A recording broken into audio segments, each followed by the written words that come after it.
According to the law of Moses, the parents of Jesus took him up to Jerusalem to present him, just as it was written in the law. Mary and Joseph, being good and faithful followers of the law, followed it, the dictates of it, because the law had been written down. Not that they had a copy of it necessarily, but they were a people of the Word of God that had been handed down to them, collected and written down on scrolls, read from the temple, as we hear Jesus does later in his life. Gathering in the synagogue, opens up the roll from Isaiah to begin to read from it. The people of the Word referred to the Hebrew people who accepted the Word of God and lived by it. And Christ offers us the fulfillment of that Word in his life. And that Word is handed down to us to be lived, to be spoken, and to be celebrated in what Christ has given us in our sacramental life. First and foremost, people of the Word. Many families have in their houses, somewhere on a shelf, the Word, a family Bible. And I find that it's a significant gift and a legacy that can be handed down. I actually have a couple of samples here.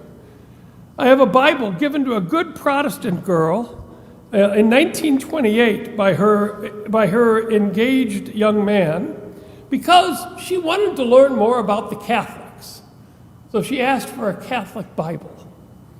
And in 1928, Catherine Steenbergen married Joseph Pelican and began to inscribe the family register with the names of their members. It became a well-used source of consolation and hope. It became a well-used instrument of finding the peace that was necessary in a difficult time from 1928 until her death in 1987. The other Bible, handed to a young couple on their wedding day, in which in 1953 they began a new life together, and slowly wrote in the names of 11 children and the marriages of 8 of them and the ordination of 1.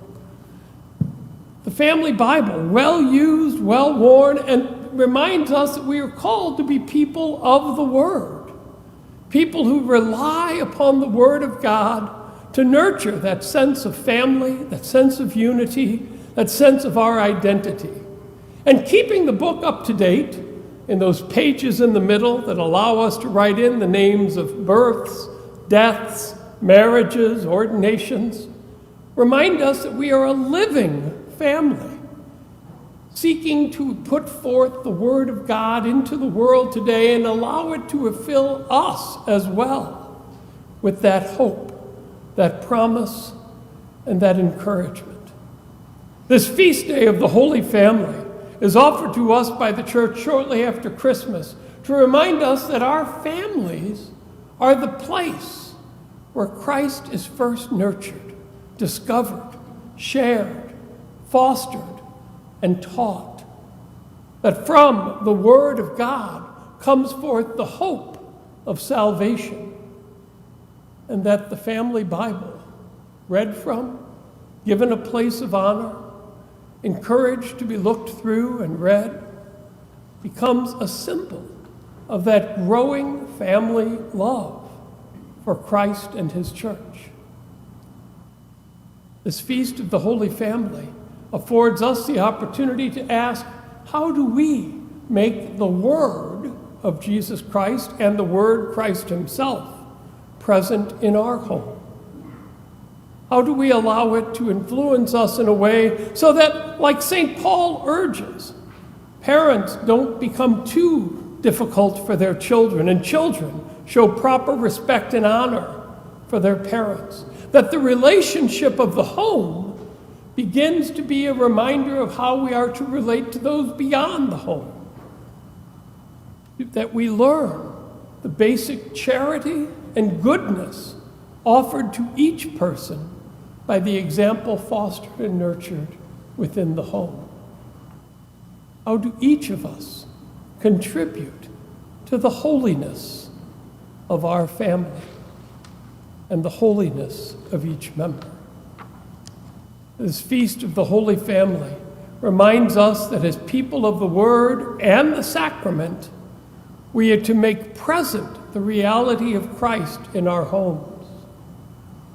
I encourage you, perhaps, pull out the family Bible, update it, keep it present for the family, read from it regularly, allow the Word of God to form within the family that place of peace, of hope, joy, and faithfulness.